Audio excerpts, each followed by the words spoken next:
기록의 이유라는 제목으로 함께 말씀을 나눠보도록 하겠습니다. 성도님들께서는 우리가 가진 창세기부터 요한계시록까지의 성경 66권을 살아계신 하나님의 살아있는 말씀으로 믿으십니까? 인간 저자가 기술했지만 성령의 영감으로서 기록하게 하신 정확무오한 하나님의 말씀으로 그렇게 여기십니까? 우리가 그렇게 믿고 또 고백한다면 성경 안에 기록된 모든 말씀은 다 기록된 이유가 있고 기록된 까닭이 있음을 받아들이는 것과 같다라고 그렇게 이야기할 수 있을 것 같습니다.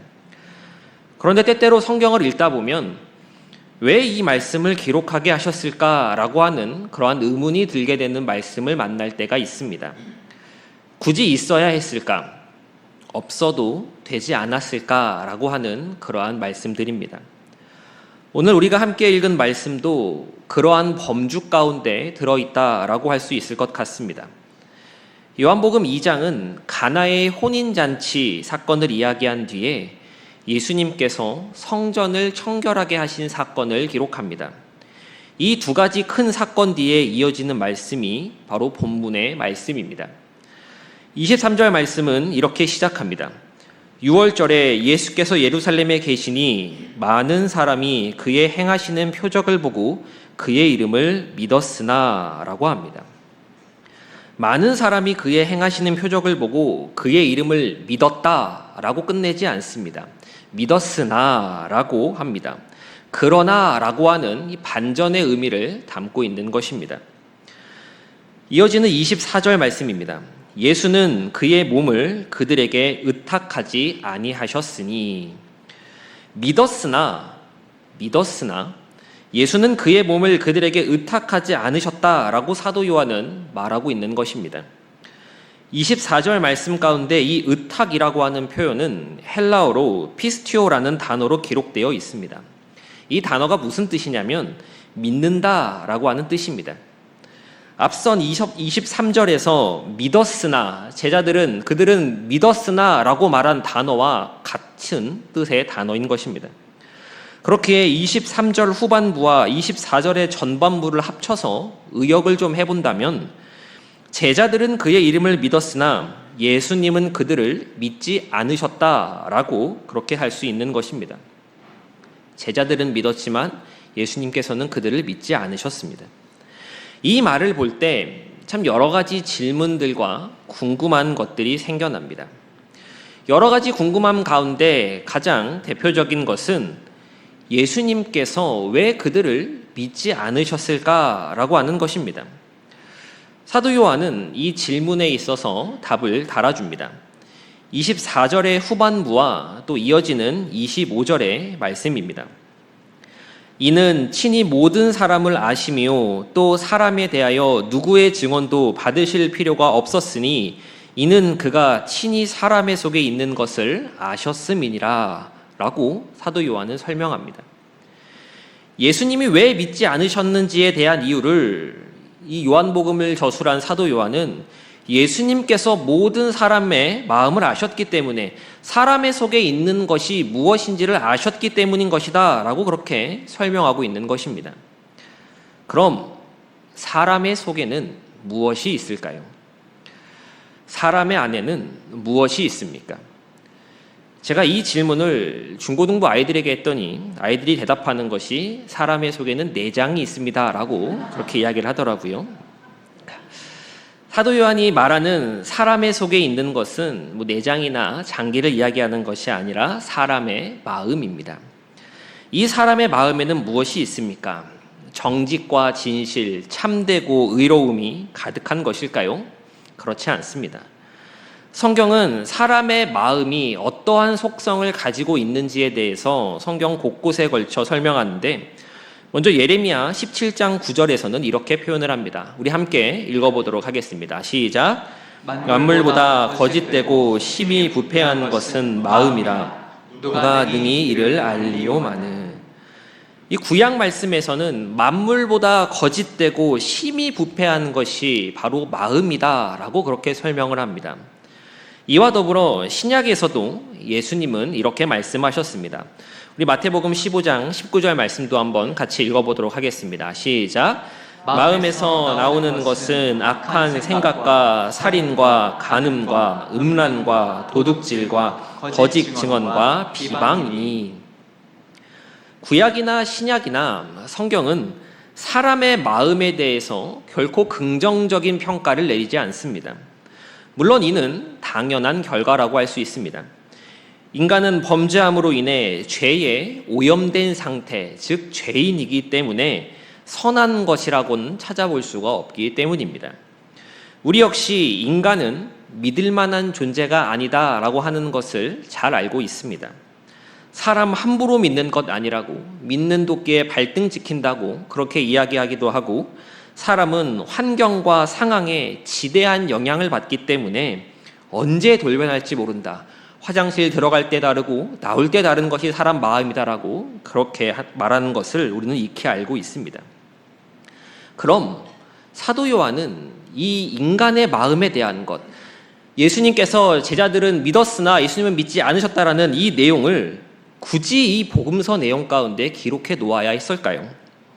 인간의 믿음이라고 하는 것, 별 볼 일 없다라고 하는 것, 우리도 이미 다들 알고 있는 사실인데 사도 요한은 왜 굳이 제자들은 믿었으나 예수님은 그들을 믿지 않으셨다라는, 이는 사람의 마음 속에는 선한 것이 없기 때문이다라는 그 말을 기록한 것일까요? 대체 무슨 의도로, 어떠한 의도로 이를 기록한 것일까요? 하나님께서는 성령의 영감을 통해 사도 요한을 저자로 이 요한복음을 기록하게 하시면서 성경을 읽는 이들에게, 또 오늘날 2025년을 살아가는 우리들에게 대체 무엇을 말씀하고자 하시는 것일까요? 성경 66권 전체의 주제는 하나님의 사랑하심입니다.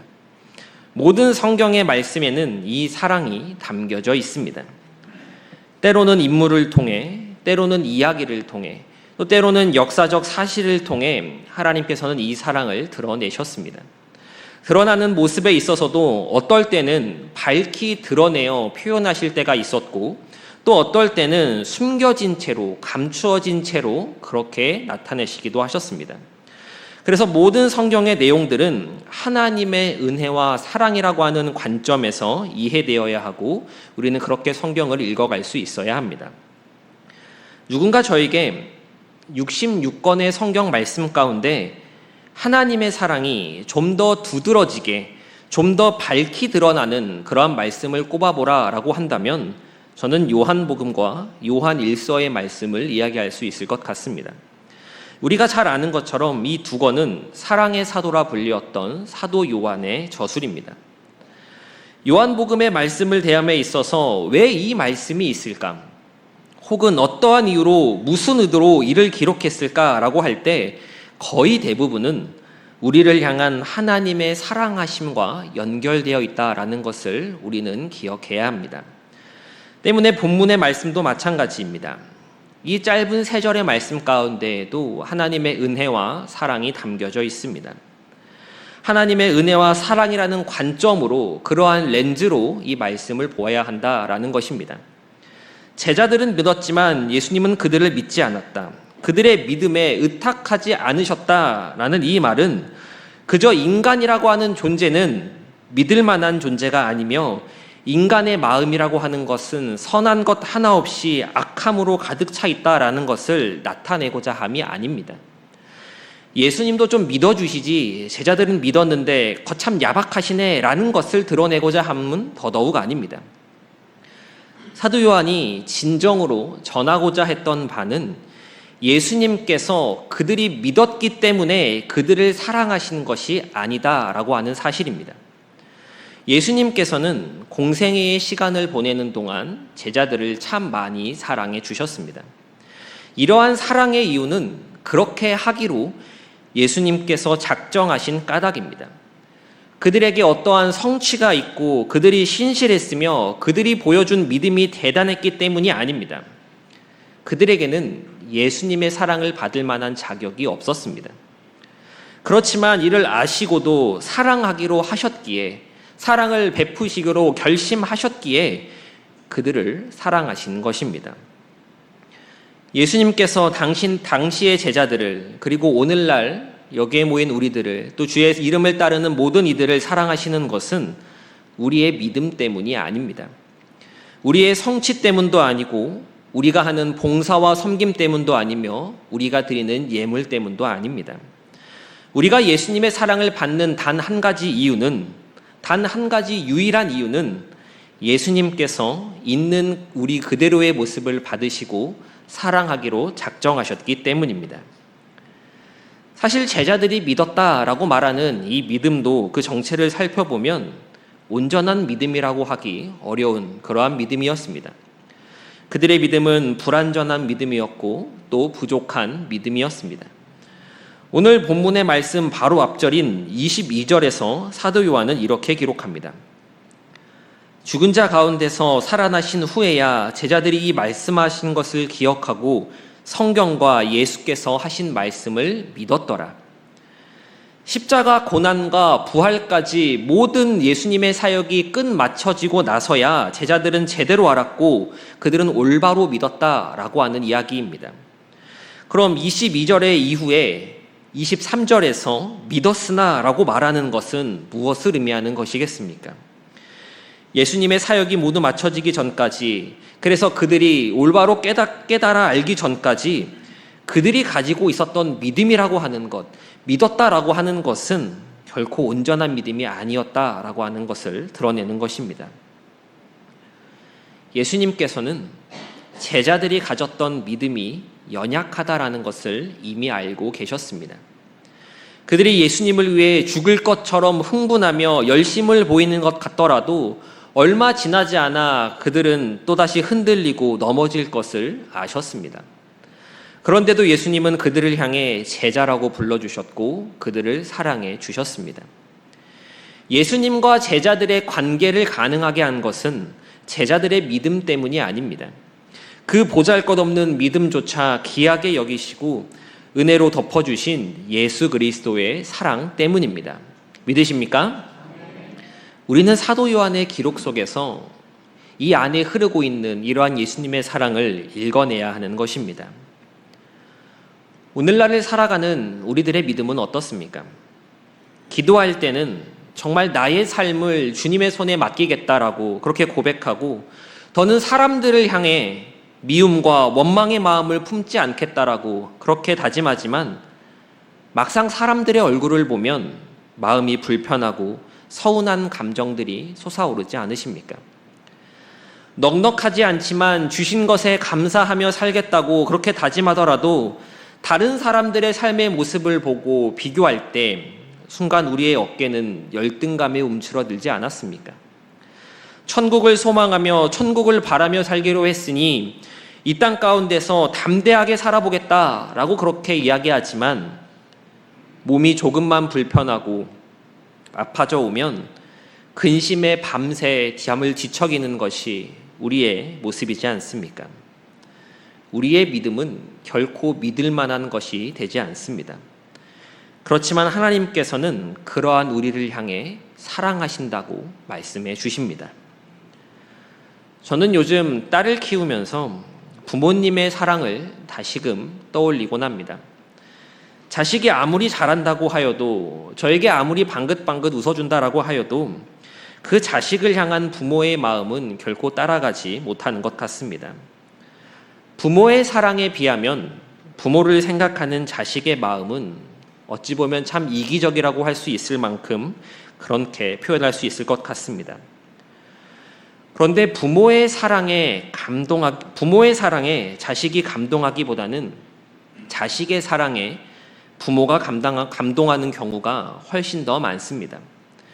그건 아마도 부모의 사랑은 자식의 사랑에 의존하지 않기 때문일 것입니다.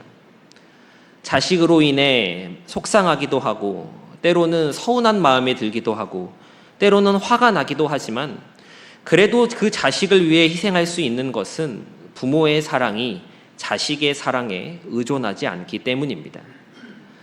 우리를 향한 하나님의 사랑이 그렇습니다.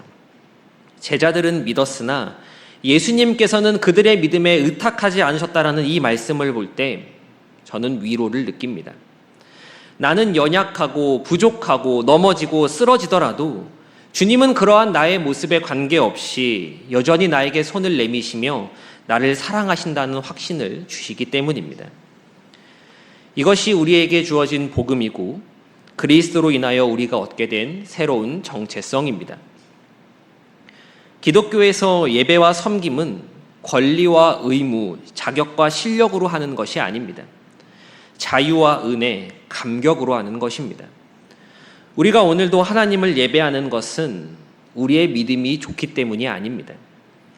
우리의 믿음은 믿을 만한 것이 못될지라도 그 믿음을 귀히 보기로 하신 하나님의 사랑 때문이다라고 하는 것을 우리는 기억해야 하는 것입니다.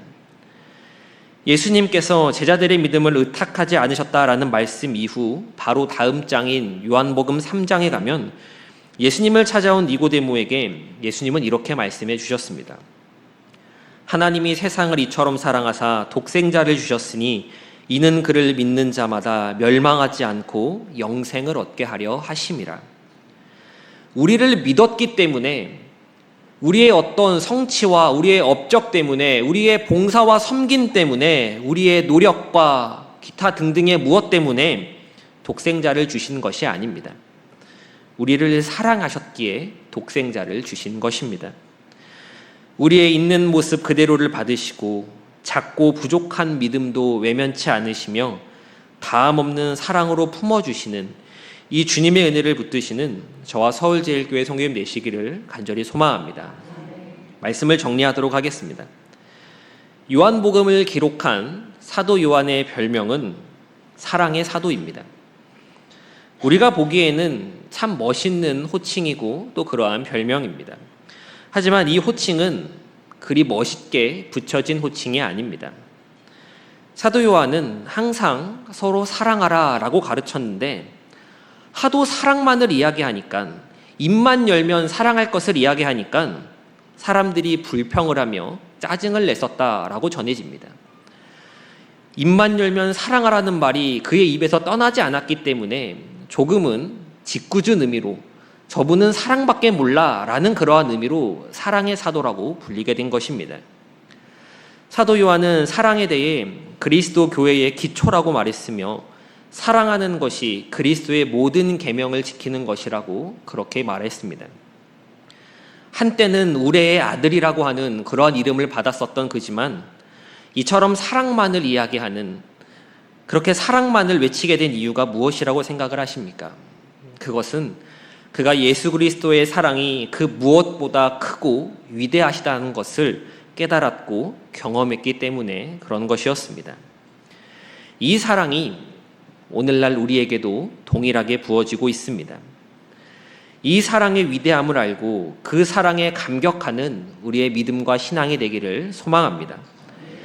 우리가 그 사랑을 제대로 알아가기 위하여 우리에게 부어지고 있는 그 크고 위대한 사랑을 바르게 경험하기 위하여 가장 좋은 방법으로는 선한 사마리아인의 비유 끝에 예수님께서 하신 말씀과 같습니다. 선한 사마리아인의 비유 끝에 예수님은 무엇을 말씀하셨습니까? 너도 이와 같이 하라라고 하는 말씀이셨습니다. 사도 요한은 요한일서 4장 10절과 11절에서 이렇게 이야기합니다. 우리 함께 읽어보도록 하겠습니다. 시작. 사랑은 여기 있으니 우리가 하나님을 사랑한 것이 아니요 하나님이 우리를 사랑하사 우리 죄를 속하기 위하여 화목 제물로 그 아들을 보내셨음이라. 사랑하는 자들아 하나님이 이같이 우리를 사랑하셨은즉 우리도 서로 사랑하는 것이 마땅하도다. 아멘. 하나님이 이같이 우리를 사랑하셨은즉 우리도 서로 사랑하는 것이 마땅하도다. 그것이 바로 사도 요한의 가르침이었습니다. 자식을 키워봐야 부모의 사랑을 알 수 있다라는 말처럼 서로 사랑할 때 우리는 나를 향하신 하나님의 사랑이 어떠한지를 다시금 깨닫게 되는 것입니다. 우리 교회 공동체 가운데 이러한 사랑이 더욱 가득하기를 소원합니다.